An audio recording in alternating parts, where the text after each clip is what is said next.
Bismillahirrahmanirrahim. Assalamualaikum warahmatullahi wabarakatuh.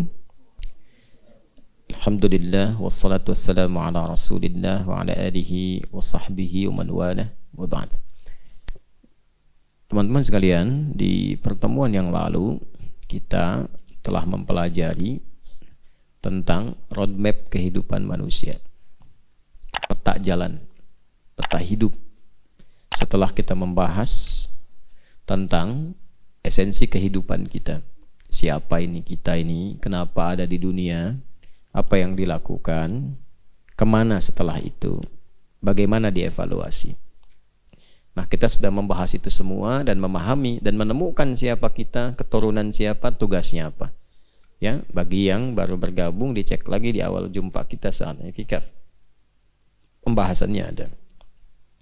Kemudian setelah paham siapa kita, memahami peta jalan supaya tahu menjalani kehidupan itu seperti apa. Ya, karena kita ini diterangkan dari awal mula pembahasan termasuk keturunan Nabi Adam alaihissalam, karena itu disebut dengan Bani Adam, maka tugas yang sama yang diamanahkan oleh Allah kepada Nabi Adam alaihissalam itu pun diteruskan oleh anak cucunya yang berkehidupan di bumi. Karena memang hidup di bumi ini, al-ard ini, membawa misinya satu, untuk menjadi khalifah. Dengan 3 makna utama itu ya, yang saling menggantikan, yang membawa segala hal yang bermanfaat, serta yang menunaikan tugas dengan sukses dan membahagiakan. Apapun aktivitasnya. Nanti frame-nya ya, disebut dengan ibadah. Semua pekerjaan di muka bumi ini yang diniatkan sebagai ibadah maka menjadi amal saleh. Diberikan bekal awal berupa iman, kemudian setelah itu ilmu dan diteruskan. Nah, bagaimana membuat peta jalan hidup untuk memilih apapun yang bisa kita pilih sesuai dengan petunjuknya?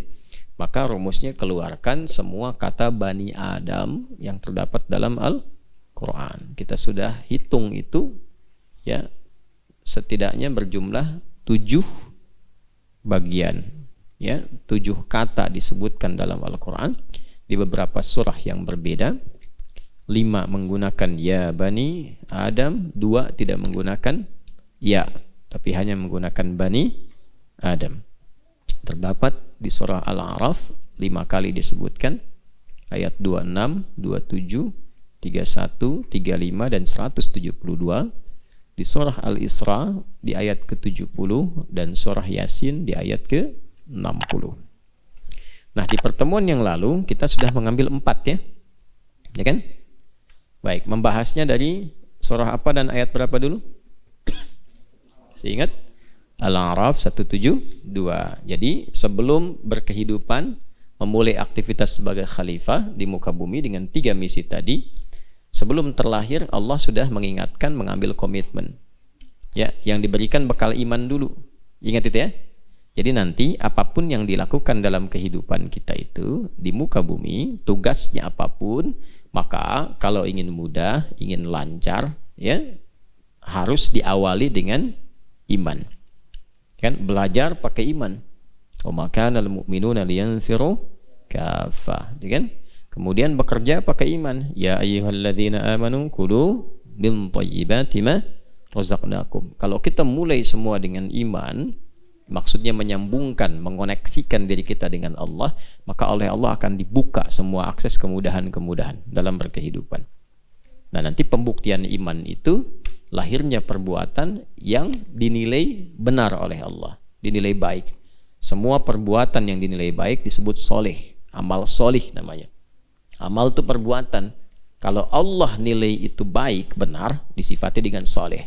Kapan amal menjadi soleh? Kalau pakai iman. Ya, karena itu konsepnya jelas disampaikan dalam Al-Quran. Wal 'asr innal insana lafi khusr illa alladhina amanu wa 'amilus shalihat.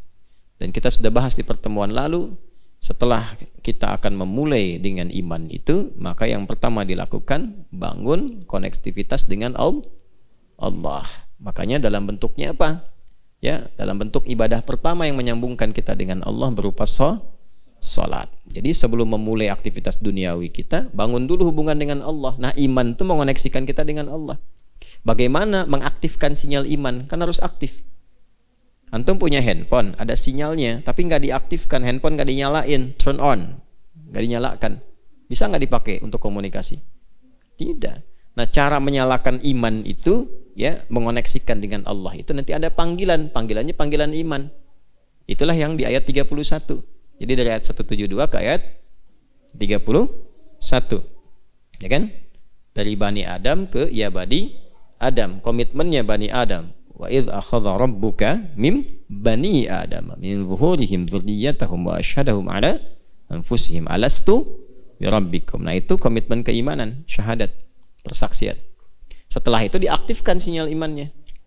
Ya, lewat ayat ke-31. Ya Bani Adam khudzu zinatakum 'inda kulli masjid. Cara menerjemahkan yang paling nyamannya, hei semua anak cucu Adam, kalau ada panggilan dari masjid, segera respon, kenakan pakaian terbaikmu.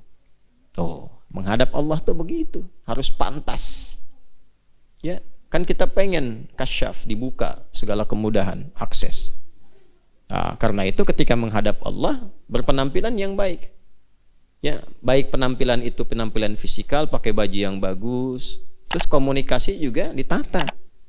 Ya, Anda bertemu dengan orang-orang makhluk loh di muka bumi, dengan kiai, dengan ustadz, dengan pimpinan perusahaan, dengan tokoh, kan pakai baju bagus, ya kan? Terus kata-katanya diatur kan, supaya lancar, supaya tidak tersinggung. Ini menghadap, menemui pencipta segalanya, Tuhan kita yang hak. Nah, maka harus lebih bagus daripada bertemu dengan manusia. Ini kan penciptanya, Khaliq. Nah, itu kalau pengen dibuka oleh Allah harus begitu. Makanya ulama-ulama kita itu kalau mau menyembah Allah itu Masya Allah. Jadi ada salah satu ulama di Indonesia itu, kalau makan pun makan itu penampilan dijaga. Ya, nggak pernah makan misalnya pakai pakaian yang kurang layak atau aurat terbuka. Itu makan saja. Kalaupun pakai kaos, kaosnya layak. Kalaupun nggak pakai peci, disisir rambutnya rapi. Muridnya bertanya kemudian, mengklarifikasi. Ya, kenapa katanya? Ya, kiai gitu kan harus seperti itu gitu yang dilakukan, ingin belajar.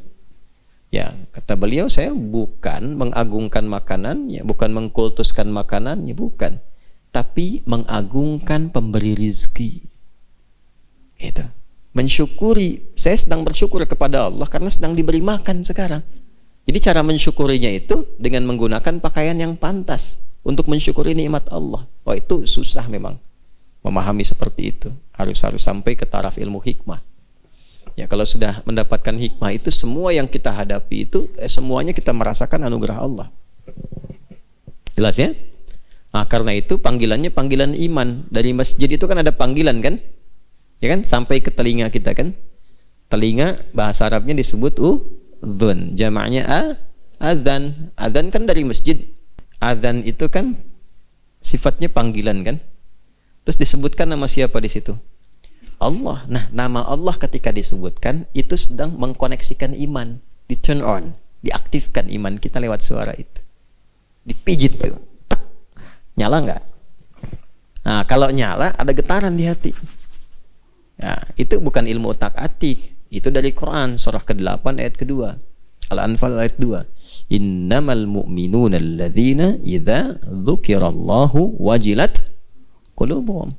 Insan beriman itu kalau sudah ada imannya, ya, diceknya gampang, diaktifkannya gampang. Jika disebutkan nama Allah, ada konfirmasi getaran dalam hatinya. Wajilat qulubuhum, ada getaran di hatinya, di kolbunya. Kan iman tempatnya di kolbu. Karena itu kalau sudah punya iman, dengar adzan beda responnya.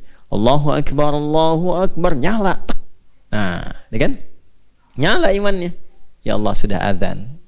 Nanti semakin kuat, belum dipanggil sudah nyala, sudah siap-siap.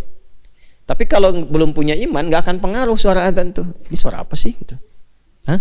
Karena belum ada koneksinya. Nah, nanti tergantung ini sekuat apa itu iman yang sudah diaktifkan itu. Beda-beda. Antum kan kalau nyalain handphone, ya kan, sinyalnya bisa beda-beda kan? Hah?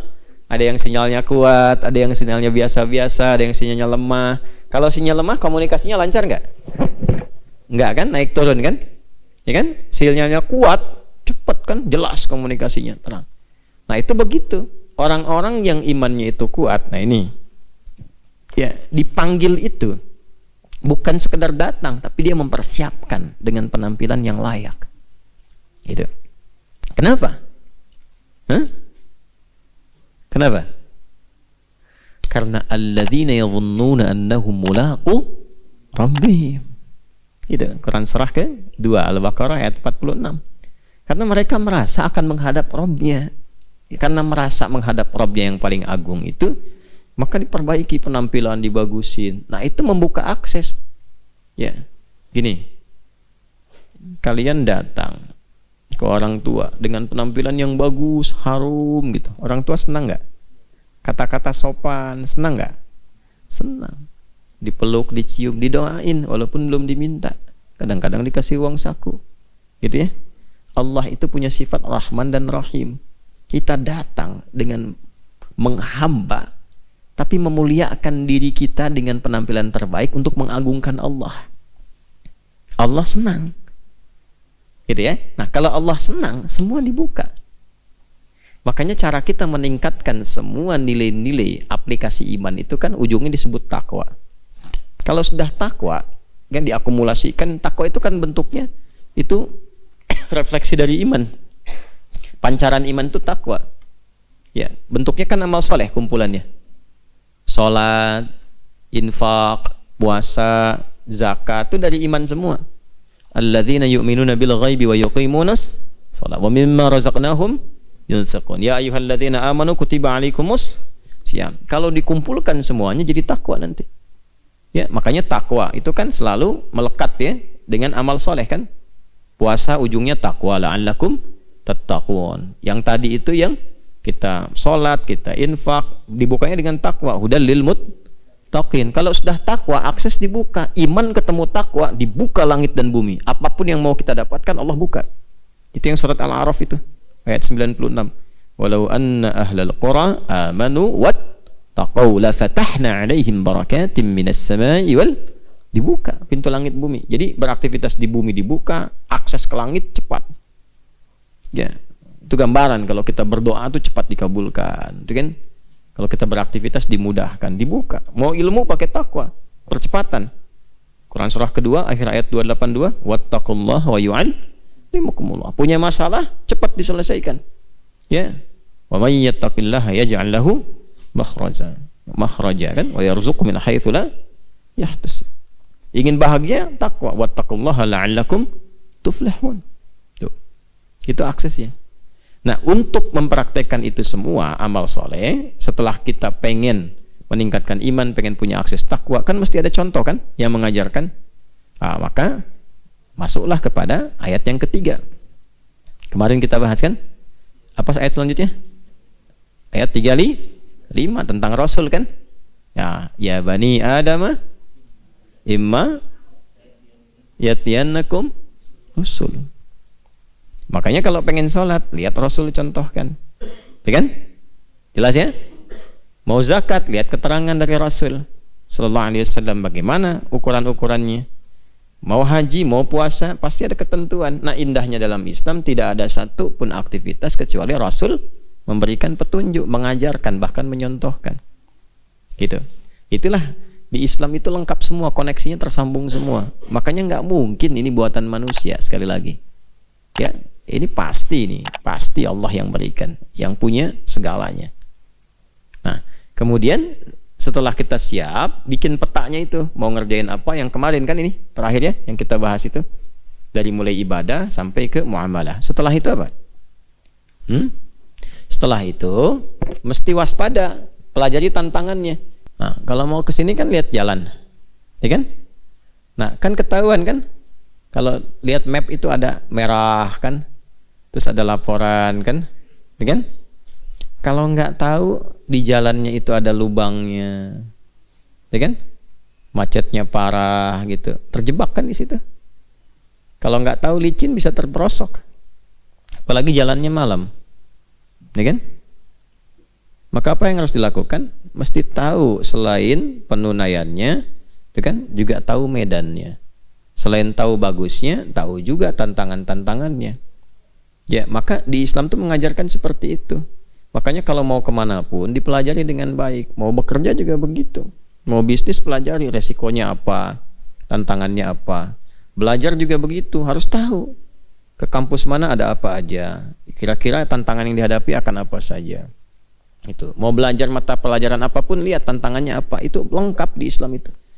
Mau berumah tangga juga dijelaskan. Ini masalah yang mungkin lahir. Enaknya di Islam itu kita belum alami, sudah diberikan petunjuknya. Coba di rumah tangga begitu akan menikah, jangan nanti kalian pas menikah baru belajar. Sebelum nikah belajar. Sudah ada ayat-ayatnya. Tugas laki-laki apa? Ar-rijalu qawwamuna 'alan nisa bima faddalallahu ba'dahum 'ala ba'dhin wa bima anfaqu min amwalihim. Setelah itu tugas perempuan, fas-salihatu qanitatun hafizatu lil ghaibi bima hafizallah. Setelah itu diungkap, ini kemungkinan ada masalah-masalah yang terjadi di rumah tangga. Ini loh diantara masalahnya. Teruskan. Wallati takhafuna nusyuzahunna fa'idhuhunna. Kemudian wahjuruhunna. Kemudian fil madaji wadribuhunna. Itu urutan-urutannya. Ini kemungkinan akan ada salah komunikasi, gitu. Ya kan?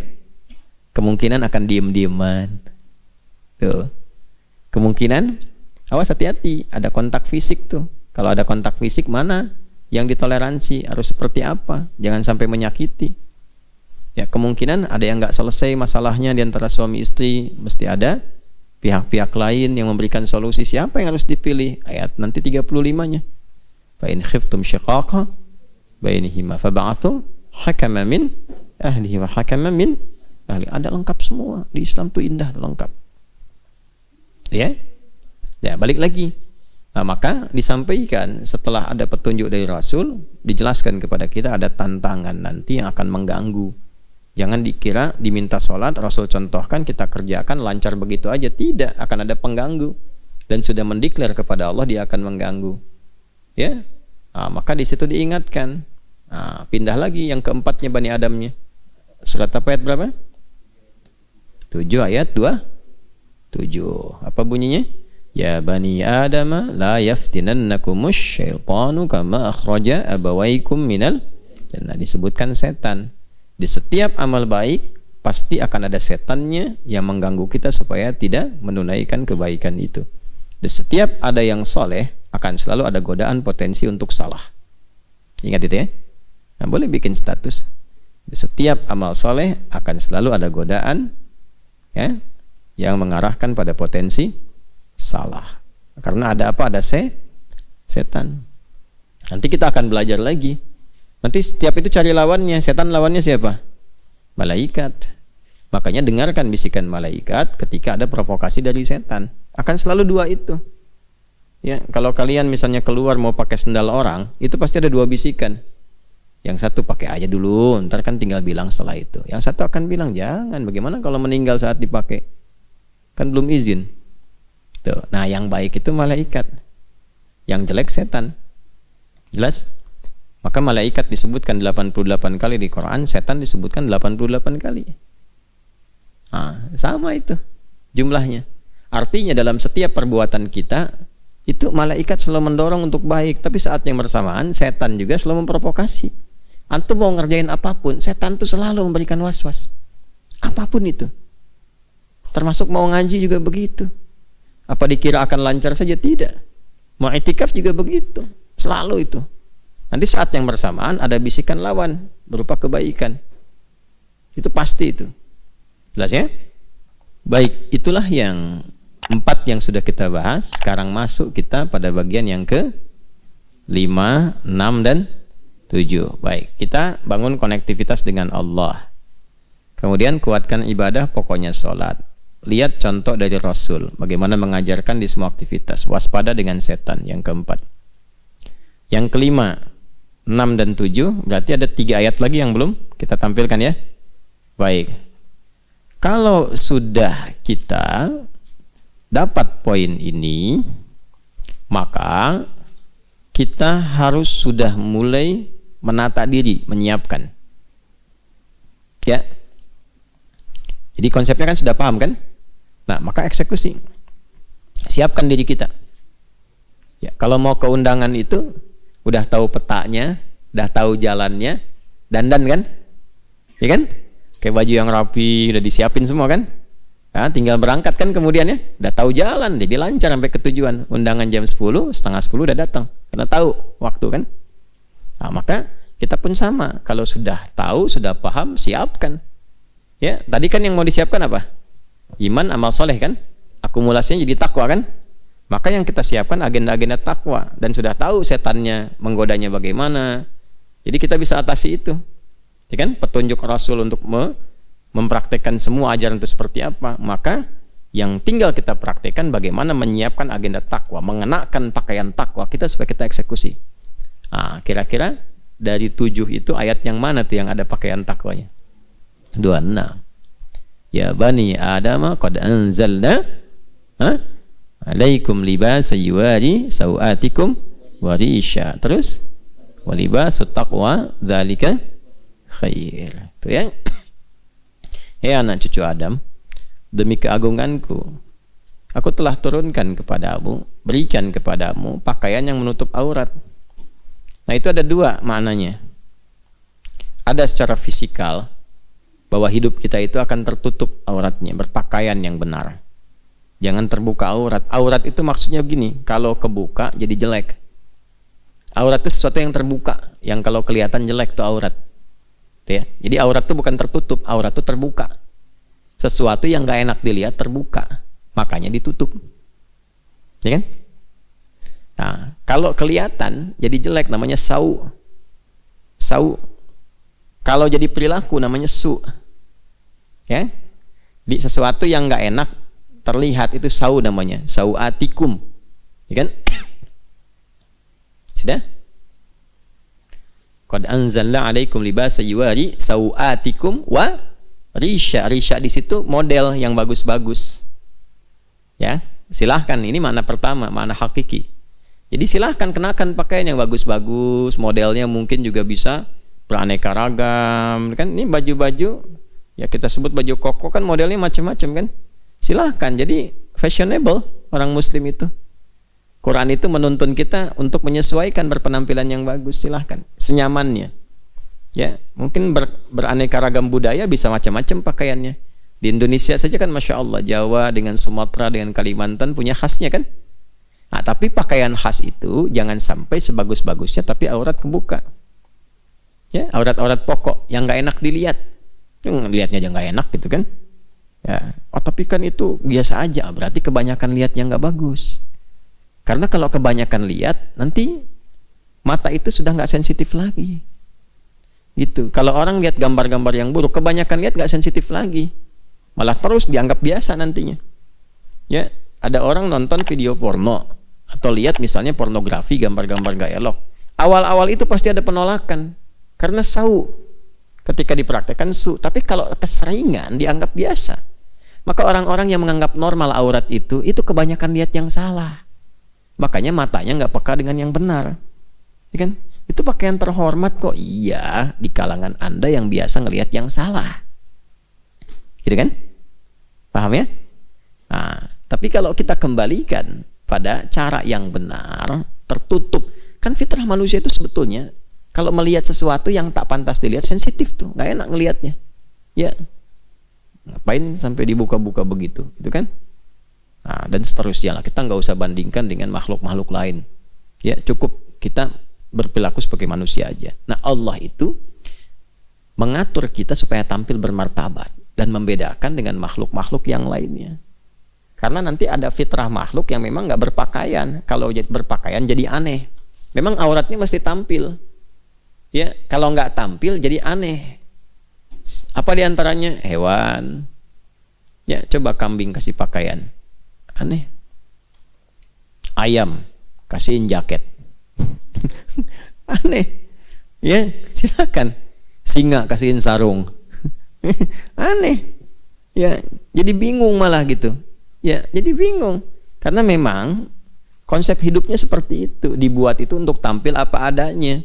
Ya, jadi keindahan bahkan juga ketangguhan dan sebagainya ketika tidak pakai pakaian itu untuk binatang. Gitu ya. Nah, manusia berbeda, indahnya itu saat berpakaian. Ketika nggak berpakaian bikin gaduh. Ya. Jangan antum lah gitu ya. Ada orang telanjang tuh, dia masuk jalan tol, pakai motor telanjang aja begitu bikin gaduh. Itu lepas dari Ragunan siapa tuh katanya kan? Ya kan hanya hewan yang tidak berpakaian. Manusia makanya aurat-aurat yang pokok yang harus ditutup itu mesti ditutup. Kalau enggak sau. Ya, sau tuh. Kemudian kalau jadi perilaku perilaku jelek. Ya. Sudah. Sau, orang Jawa bilang saru. Ya kan? Jelas? Nah, silahkan modelnya bisa diatur. Mau pakai jubah silahkan, mau pakai batik silahkan, ya, pakai pakaian gamis silahkan, baju-baju koko silahkan dan sebagainya silahkan. Yang penting modelnya menyesuaikan dengan tradisi masing-masing, nggak apa-apa. Nah, Islam itu adaptasinya itu indah, nggak banyak menyoal. Ya, jelas ya. Oh, dan nggak perlu muncul sentimen-sentimen. Oh, ini pakaian Arab nih, nggak nasional nih, nggak ada pakaian begitu. Ya, Pangeran Diponegoro pahlawan nasional bukan? Nasional, pakainya jubah. Coba lihat, Imam Bonjol pahlawan nasional bukan? Nasional, pakai jubah, atasnya pakai sorban. Dia kan? Kan tidak disebutkan pahlawan Nusantara kan? Pahlawan nasional. Dan di kita ini ragamnya diterima banyak, nggak ada masalah. Oh, yang paling Indonesia yang pakai batik misalnya, tidak juga. Ya, yang penting kita mempraktikkan nilai-nilai keindonesiaan dengan baik. Jadi pakaian keislaman itu nggak dibatasi dengan sekat tertentu. Tuh kalau di Indonesia mesti pakai batik, emang kafannya dari batik? Kan tidak juga. Pakai batik, alhamdulillah. Pakai jubah, alhamdulillah. Yang penting keragaman itu menyatukan kita, jangan saling mencela. Ya, saya senang pakai batik, pakai baju gamis, koko, pakai jubah, gitu kan? Tapi untuk menunjukkan bahwa semua ini layak untuk dipakai sepanjang menutup apa? Aurat. Jelas ya? Nah, cuma pakaian apapun sebagus-bagusnya intinya ada pada takwanya. Walibasut taqwa dzalika khair. Ya kan? Nah, jadi yang pertama itu maknanya makna hakiki. Ketika masuk libasut taqwa, maka itu masuk makna maknawi, majas namanya. Jelas? Jadi pakaian itu ada dua, yang dikenakan, nih yang material, hakiki. Yang kedua dari perilaku. Perilaku itu menentukan juga, perilaku itu seperti pakaian. Ya. Tapi pakaian pun akan mencerminkan penilaian orang sebelum kita berperilaku. Ya kan? Coba antum nih sebetulnya ahli Quran dan sebagainya, tapi pakaiannya dilusuhin, pakaian lusuh, terus tambal-tambalan, compang-camping, terus dikasih cemong-cemongan misalnya. Masuk ke mall. Ya kan? Jangankan ke mall lah, ke masjid aja. Masjidnya nggak usah yang di sini, ke Istiqlal sana. Kira-kira cara pandang pengurus Istiqlal bagaimana? Akan berbeda karena yang dilihat pertama kan penampilan. Nggak bisa antum misalnya don't judge people by its cover. Nggak bisa. Orang mau kelihatan begitu bukan cover namanya, ya kan? Nggak bisa. Ya itu tuh kalau sewajarnya, ya. Jangan lihat orang berdasarkan penampilannya dulu. Enggak, penampilan itu menentukan. Dalil Qurannya kan tadi begitu. Maka tampil yang sewajarnya, jangan membuat orang itu merasa resah dengan kehadiran kita. Ya, jelas? Nah, tapi yang kedua, sebagus-bagusnya berpakaian, kalau perilakunya buruk pun, tetap penilaian orang akan jadi buruk. Bagus nih, pakai dasi, pakai jas, wah keren. Wah, sepatunya nggak usah sebut merek lah. Saya tidak ingin mengendorse. Pokoknya bagus lah. Dari atas kepala sampai kaki, pakaian nilainya 1 miliar misalnya. Tapi korupsi. Dan itu hasil nyolong. Kan? Terus ketahuan. Kira-kira respon orang baik tidak? Tidak. Nah, karena itu mengenakan pakaian apapun, itu pakaian takwa yang paling bagus. Perhiasan terbaiknya adalah perilaku yang disulam dengan nilai-nilai takwa. Walibasut taqwa dzalika. Tahu dari mana makna takwa di situ? Itu adalah makna sikap perilaku yang dibawa dalam pergaulan. Nanti ditafsir di Quran surah 49 ayat 13. Ya ayyuhan nasu inna khalaqnakum min dzakarin wa untha wa ja'alnakum syu'aban wa qabaila li ta'arafu. Teruskan, inna akramakum 'indallahi atqakum. Silahkan bergaul. Mungkin beda daerah. Ini kan yang ada di sini. Ya, Santi-Santi PKO ini kan nggak ada di daerah yang sama semua. Lombok, ya kan? Ada yang dari Medan, Medannya juga beda-beda. Ya, kan daftarnya Medan aja. Padahal belum tentu kan, mungkin dari Medan masih 100 kilo. Itu kan? Masih sekian jauh. Ya, ada yang dari Madura, bilangnya Madura kan. Padahal mungkin Sumenep gitu. Nah, nyebrang pulau lagi kan. Ya nggak ada masalah, bagus itu. Ya, ada yang dari Depok, Bekasi, ada yang dari Aceh, dari macam-macam. Mana-mana. Nah, itu syu'ub namanya. Dari Jawa sukunya mungkin bisa beda-beda. Dari Sumatera bisa beda-beda. Marganya kan lain-lain. Ada Nasution, ada Hasibuan, ada Lubis, itu kan? Dan seterusnya. Nah, jangan sampai menjadi sekat bagi kita untuk bergaul. Silahkan saling mengenal, lita'aruf. Ya, bukan litakhasum. Untuk saling berkenalan, bukan saling bermusuhan. Islam itu menyatukan. Makanya kalau Anda belajar ikut taklim dimanapun, materinya menyatukan. Jangan sudah belajar kok setelah itu jadi pandai misalnya untuk mencela orang lain, jadi bertentangan dengan isi Quran. Makanya saya suka bingung, ini belajar Qurannya yang mana ya gitu, ya kan dakwah itu dengan hikmah kan, ud'u ila sabila rabbika bil hikmah gitu, bukan bil fitnah, gitu kan. Jadi bukan dengan melahirkan pertentangan. Walaupun alasan-alasan itu jelas, teorinya misalnya ini salah, tapi sesalah-salahnya pun ada cara menyampaikan supaya tidak menimbulkan masalah. Yang salah itu kan bukan yang salah itu kan diperbaiki, bukan dihujat. Firaun salah kan? Allah utus Musa dan Harun memperbaiki kan? Bukan untuk menghujat kan? Itu aja gampangnya begitu. Ya kan? Idhaba ila fir'auna innahu tagha faqula lahu qawlan layyina. Tuh. Katakan dengan lembut, la'allahu yatadzakkaru au yakhsha. Surat apa? Thaha, ayat berapa? 43 sampai 44. Gitu. Nah, itu caranya. Jadi kalau kita paham dengan itu semua, bergaul itu enak. Cukup setan aja jadi musuh, gitu aja udah repot kita. Setan, tuh, musuh kamu. Ya. Gitu, setan satu aja udah repotnya. Tidur diganggu, bangun tidur diganggu. Ya. Single diganggu, ya kan, jomblo dengan single beda kan, ya kan, berumah tangga diganggu, ya kan, mau kerja diganggu, ngajar diganggu, repot memang setan satu tuh. Terus mau nambah musuh, capek, apa nggak capek hidupnya begitu? Terus ngaji lagi, kenapa ngaji jadi tambah musuh? Ngaji itu tambah teman, tambah kawan, tambah objek dakwah. Bagaimana bisa begitu? Inna akramakum indallahi atqakum, kalau takwanya muncul. Makanya belajar pakai takwa, beramal pakai takwa. Jelas ya? Nah, jadi kita sudah tahu tadi koneksi imannya, cara mengaktifkannya, contohnya, kemudian tantangannya, musuhnya. Lalu kalau sudah tahu petanya, bikin peta hidup dong. Roadmap kan judulnya roadmap sekarang itu. Ya kan? Jalan hidup, peta kehidupan. Ya kan? Kalau sudah paham dengan itu semua, mulai dibikin. Nah, lalu pede lakukan. Pede karena kita itu dicipta oleh Allah sebagai makhluk terbaik, yang mulia. Ini ujung kepala sampai ujung kaki ini mulia semua nih. Terhormat kita itu. Makanya saking terhormatnya muncul hukum haram. Haram itu kan akarnya hurmah. Diselap ke dalam bahasa Indonesia hormat.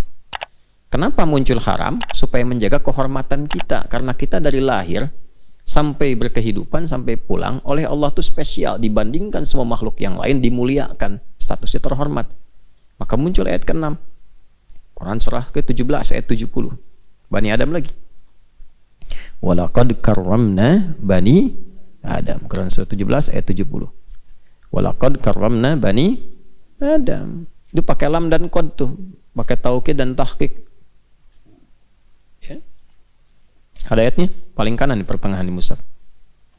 Walaqad karramna bani Adam wa hamalnahum fil barri wal bahr wa razaqnahum minat thayyibati wa faddalnahum ala katsirin mimman khalaqna tafdila. Ada ayatnya enggak? Nah, itu. Jadi kita sejak dicipta itu sudah fisiknya sempurna, dan sumpahnya dengan 3 risalah nabi yang viral di surat At-Tin surah 95, wat-tini waz zaitun, risalah Nabi Isa alaihissalam, wa turisi di Nabi Musa alaihissalam, wa hadzal baladil Nabi Muhammad sallallahu alaihi wasallam, laqad khalaqnal insana fi ahsani taqwim. Itu fisiknya sempurna. Kesempurnaan di situ, takwim itu maksudnya kesempurnaan fisik yang sesuai dengan maslahat hidup. Jadi ukurannya itu bukan cara pandang manusia, ukurannya ukuran Allah yang mencipta sesuai dengan maslahat hidupnya. Karena itu nggak boleh dirubah. Ya, walaupun nanti secara tampilan fisik itu bisa beragam. Mata ada yang hitam, putih, ada yang hijau, ada yang kelihatan biru. Ya, kulit beda-beda, ada yang ya putih, ada yang sawo matang, ada yang matang banget, gitu kan? Ada yang hitam, ada yang ungu, ada. Jadi kalau Anda ke Sudan itu, di salah satu distrik itu ada yang iklimnya itu begitu panas tuh, cuacanya panas banget. Ya, itu beda-beda panasnya kadarnya. Ada yang standarnya cuma ya 23, 25. Ya, di Afrika jangan semua dilihat hitam, banyak yang putih. Di Libya banyak yang putih, ganteng-ganteng. Ya, saya nggak sebut perempuan ya, laki-lakinya aja. Mesir juga kan Afrika Utara. Gitu kan? Ya.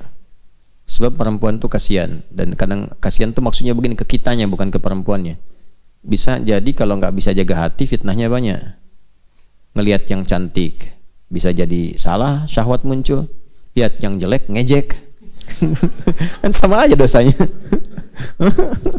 Sama-sama dosa kan? Coba lihat. Ya, kalau Anda bercanda dengan yang jelek, ngejek kan sebenarnya. Ya kan? Tapi kalau dengan yang cantik jadi syahwat kan? Nah, makanya pandai-pandai jaga itu tuh, jaga hati, jaga syahwat. Makanya laki-laki aja lah gitu ya. Contoh. Nah, ada yang panasnya sekitar 36, 37 ya. Dekat ke 40, coklat. Ada yang memang standarnya itu 40 ke 45, hitam. Ada yang rata-rata 50, kadang-kadang ke 55. Jadi kalau yang dari 26 ke situ, kayak kita nih kan paling-paling 26, 30-an lah gitu ya. Masuk ke wilayah itu yang 50, 55, waduh, nggak bisa tidur. Ya. Itu subhanallah, kalau mau tidur itu nyiram air dulu, kasurnya disiram air dulu baru bisa tidur gitu. Tapi apakah itu Allah turunkan untuk menjadikan sifat rasial muncul di manusia? Bukan, supaya mereka bisa mudah menyesuaikan dengan alam gitu. Di yang 55 itu 50, 55 ya, kenapa kulitnya itu sampai ungu? Ketika mereka keluar itu bisa menyesuaikan dengan alamnya, biasa aja kerja aktivitas nyaman, dan gak akan merasa takut jadi hitam, udah ungu. Ya, tapi itu bisa menerima, jadi adaptasi dengan cuacanya tinggi. Dan masya Allah hemat, masak telur taruh dikit di luar sebentar matang, balik lagi. Jemur pakaian, saya pernah itu waktu di Libya, musim panasnya panas banget itu ya, baru nyuci cek keluar jemur, masuk lagi cek begitu keluar lagi udah kering, masuk ini. Ya masya Allah, bersyukurnya banyak banget sama Allah tuh. Bersyukur. Jadi cara melihatnya begitu. Gitu ya. Nah, ini kembali kepada apa yang kita bahas tadi, secara fisik sempurna. Jadi jangan pernah melihat diri ini beda dengan orang, tidak. Ya, karena memang kita secara pribadi punya misi. Nah, setiap tampilan kita ini itu sesuai maslahat hidupnya. Kalau nggak begitu, jadi masalah nanti ke depannya. Kadang orang dari pesek pengen mancung, padahal dengan peseknya itu mungkin maslahatnya lebih banyak. Ya, lebih mendukung dia untuk pekerjaan tertentu, tampilan sesuai dengan keadaan dan sebagainya. Gitu kan? Ya, dan kalau merubah jadi bahaya nantinya. Jadi repot. Kan ukuran itu udah sesuai. Walladzi qaddara fa sesuai. Jadi antara hidung dengan ini, dahi ini, ya, di jidat ini, di dahi ini seimbang. Makanya kalau sujud itu pasti sesuai itu. Ya, ketika dahinya menempel, kan? Umirtu atau umirna, ini Ibnu Abbas radhiyallahu taala anhuma, umirna an nasjuda bi sab'ati a'dha. Kita diperintahkan untuk sujud dengan 7 anggota tubuh kan? 1 jabhah, kening dahi. Yang kedua 2 telapak tangan, 1 tambah 2 3. Yang ketiga 2 lutut, 3 tambah 2 5. Ya, 6 dan 7-nya mana? Ya, 2 jari atau jemari di 2 telapak kaki. Ya, 2 itu. Jadi 7. Nah, ukuran kesempurnaan bisa nyamannya, kening itu bisa lurus sampai ke belakang kepala lurus, bagus gitu sujudnya. Nah, itu ada untuk menempelkan ini hidung, tapi isyaratnya itu hanya menunjuk ketika menyebutkan jabhah, ini menunjuk kepada hidung. Maksudnya apa? Ada keseimbangan antara kening dengan hidung. Kalau tempat sujudnya itu bagus, bersih seperti sekarang kita ini, maka hidung menempel itu akan lebih seimbang.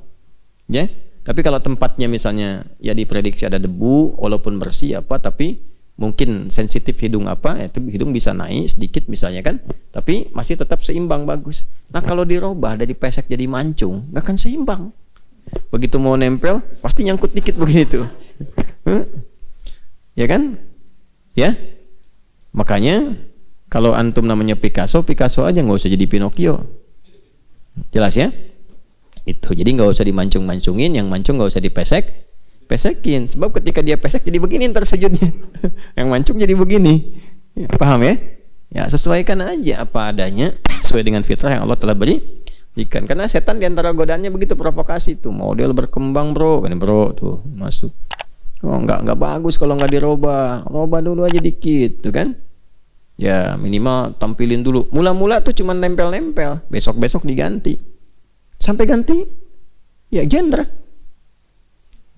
sampai ganti gender, sampai ke kelamin. Itu ada ayatnya di Quran An-Nisa tuh ya, di ayat 118 atau 19 itu kan, la'anahullah itu kan. Kemudian apa, la'anahullah, terus ala la'attakhidanna min ibadika nasiban mafruḍa, teruskan wala udillan lahum wala umanniyan lahum, terus wala amurannahum fala yubattikunna adhanal an'am, teruskan wala amurannahum fala yughayyirunna khalqallah. Tuh, itu harus kenal. Makanya kenal setan, mesti kenal. Kalau nggak kenal, nggak tahu was-was setan apa bukan. Gitu. Wala udillannahum, aku akan sesatkan, banyak dibikin tersesat. Wala umanniyannahum, aku kasih angan-angan, banyak menghayal. Ini waktu ngaji juga mungkin berhayal. Yayalin tuh. Tuh, tempat-tempat setan tuh yang kotor-kotor, toilet. Makanya toilet itu puncak khayalan. Jangan lama-lama kalau masuk toilet. Kok belum keluar? Sebentar, inspirasi lagi datang. Inspirasi, imajinasi, inspirasi apa nggak ada tuh. Jangan lama-lama toilet, cepat keluar. Udah pasti itu. Udah pasti, kalau nggak percaya silahkan. Begitu masuk toilet, pub misalnya kan, buang air besar atau apa, itu otomatis tuh setannya masuk, goda. Jelas ya? Nah kemudian yang selanjutnya apa? Ya, yang selanjutnya itu akan didorong juga untuk dekat dengan hewan, tapi hewan-hewan itu nanti ya mungkin ada yang diberi tampilan aneh-aneh, ada yang dirubah, ada yang dilukai, ada yang macam-macam. Ujung-ujungnya merubah diri, ya, merubah tampilan diri. Tampilan diri itu bukan pada yang dibenarkan, tapi pada yang dilarang. Mulai nempel-nempel dulu, pakai tato misalnya kan, ya tato naga, pengen kelihatan serem. Begitu tua jadi cacing, kan keriput terus mengecil. Tuh kan, yang menutup apa namanya tempat wudhu, macam-macam lah, ya habisin. Setelah itu robah-robah diri, ya ganti, sampai kan terlihat sekarang fenomenanya kan, laki-laki pengen jadi perempuan, perempuan pengen jadi laki-laki, robah ini itu, dari merubah suara, kena razia malam-malam. Anda siapa? Nia Pak. Yang benar siapa? Nia. Nama lengkap Kurniadi. Oh kan, yang macam-macam. Ya, nggak usah aneh-aneh lah. Ya. Baik. Nah, jadi yang kita ingin kembalikan, walaqad karramna bani Adam. Karena fisiknya sudah bagus, maka dimuliakan oleh Allah. Fungsinya jangan salah. Ini mata udah paling bagus, karena bagus fungsinya harus mulia. Jangan memandang yang jelek, karena akan jatuh kehormatan. Ya, nggak percaya apa? Orang-orang yang suka melihat gambar-gambar yang nggak bagus, kehormatannya jatuh. Coba kalau ketahuan dipublish, itu tuh suka ngelihat gambar-gambar pornografi itu, jatuh kan kehormatannya, kan? Makanya mata pakai untuk memandang yang benar. Lagi-lagi nyambung ke Bani Adam pertama, pakai iman kalau mau benar. Turunlah surah Cahaya, surah ke-24 ayat 30 sampai 31 untuk perempuannya. Qul lil mu'minin, iman dulu, yaghuddu min absarihim. Kapan ghadul basar itu? Ketika yang dipandang enggak bagus. Palingkan. Maka orang beriman memandang yang baik saja. Ini lisan. Lisan ini mulia. Kan tadi ayatnya walaqad karramna bani Adam gitu. Udah pakai bani Adam. Kami mulia kan cucu Adam itu. Karena mulia, lisannya istimewa, sempurna. Kesempurnaan itu jangan sampai dikotori, jangan diturunkan martabatnya. Maka berkatalah yang baik-baik. Man kana yu'minu billahi wal yawmil akhir falyakul khaira aw liyasmut. Makanya dilarang mencela. Haram hukumnya bikin hoax, gibah, haram. Haram itu dari kata hurmah. Ketika seseorang bikin hoax, itu sedang merendahkan kehormatan. Ketika mencaci, turun kehormatannya. Ada ustadz nih, bagus lagi ngajar, tiba-tiba mencaci maki orang. Mencaci maki orang, caci maki ustadz lain. Pasti diantara sekian jamaah itu akan ada yang gak sepakat. Turun kehormatannya. Apalagi direkam terus viral, ya kan? Apalagi dipakai mencuri, pakai korupsi, dan seterusnya. Lalu ketangkap sama KPK, sama kejaksaan, polisi, diekspos, disampaikan, ketahuan, kasihan. Kasihan tuh keluarganya maksudnya. Yang korupsi bapaknya, anaknya yang dibully. Itu kan? Istrinya yang capek. Tuh, makanya mesti benar-benar kalau punya akun media sosial mesti ditata, kan punya iman. Jangan sampai bikin konten-konten yang gak bagus. Mau kasih masukan boleh, tapi dengan kata-kata yang baik. Begitu kata-katanya kotor, yang repot orang tuanya kan? Hah? Jelas? Baik ya. Nah itu gambarannya. Dimanapun beraktivitas, mau di daratan, mau di lautan. Kalau ke udara kan nggak mungkin, makanya disebutkannya wa hamalnahum fil bardi wal bahr. Ya. Jadi kalaupun antum di daratan kemana aja, bersikap dengan takwa yang mulia, pasti selamat. Kalaupun ke lautan, ya aktivitas di kapal laut, berenang macam-macam dan seterusnya, cari ikan, ya menyelam dan bersikap dengan baik, termasuk juga pada alamnya. Pada alamnya, naik gunung bersikap baik, jangan jumawa masuk gunung, sombong tersesat nanti. Menyelam juga begitu, banyak jin. Jin itu kan diantaranya menyelam. Di dasar-dasar lautan tuh banyak jin. Apa ayatnya? Yo saya kasih clue-nya. Nabi Sulaiman bisa menaklukkan setan-setan dari kalangan jin yang diantara aktivitasnya menyelam. Ayo. Mana Qurannya nih? Cari kata-kata setan. Nabi Sulaiman menaklukkan setan-setan dari kalangan jin. Ayo surat Saba buka.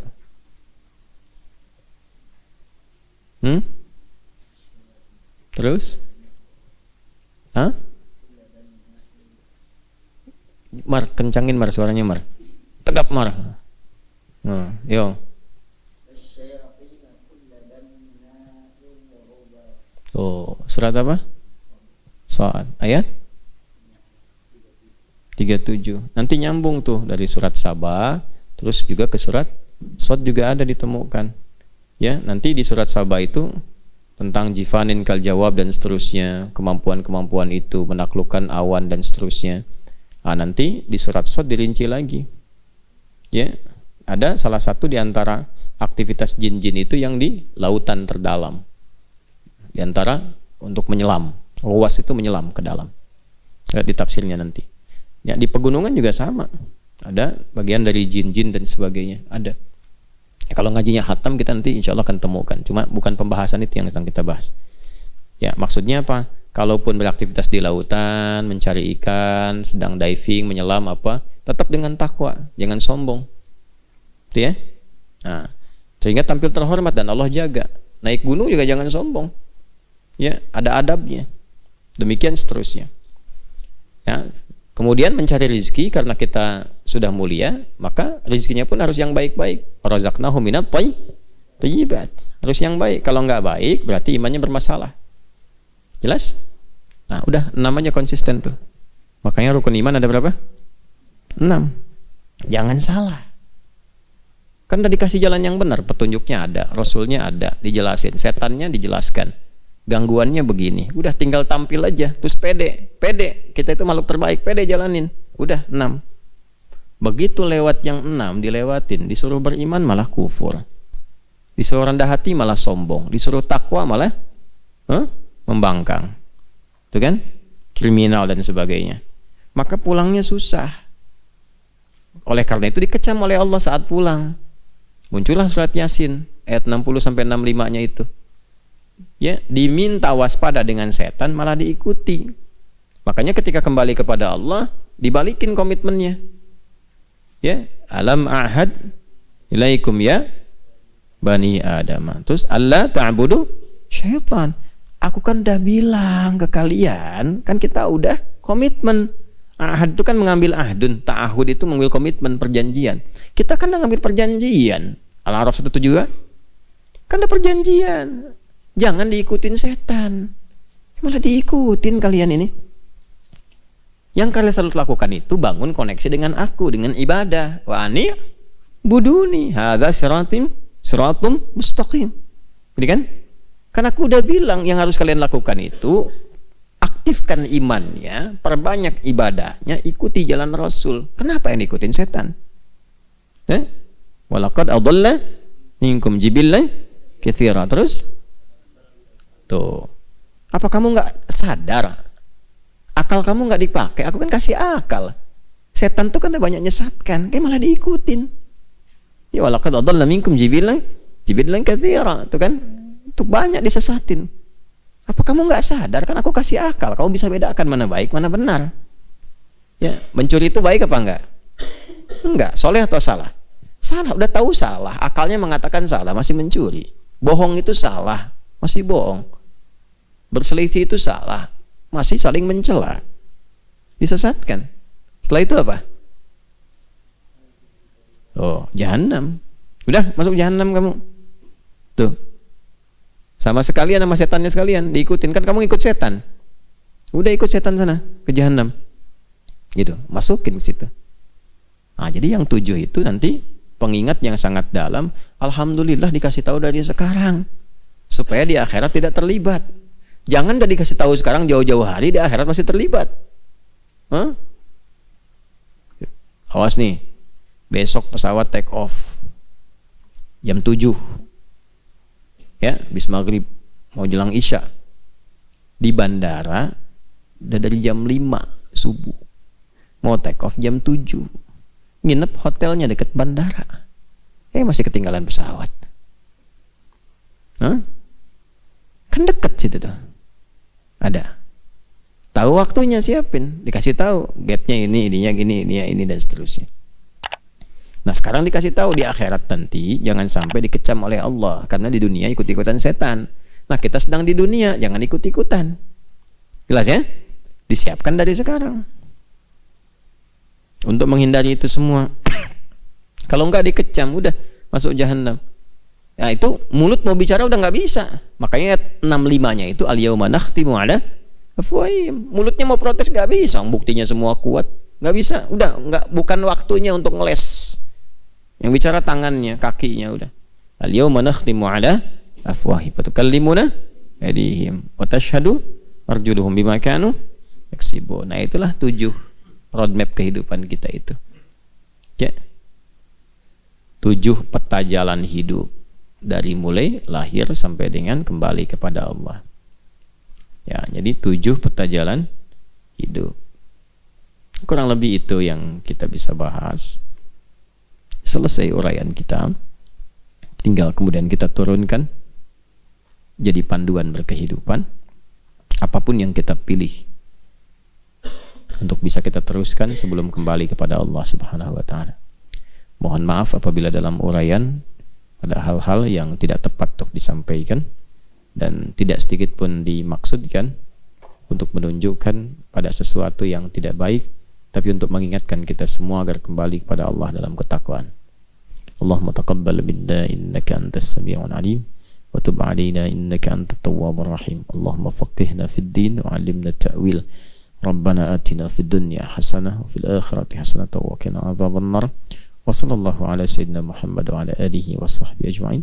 Wa akhiru da'wana subhanakallahumma wa bihamdika nashhadu an la ilaha illa anta nastaghfiruka wa natubu ilaik. Alhamdulillahi rabbil alamin. Assalamualaikum warahmatullahi wabarakatuh.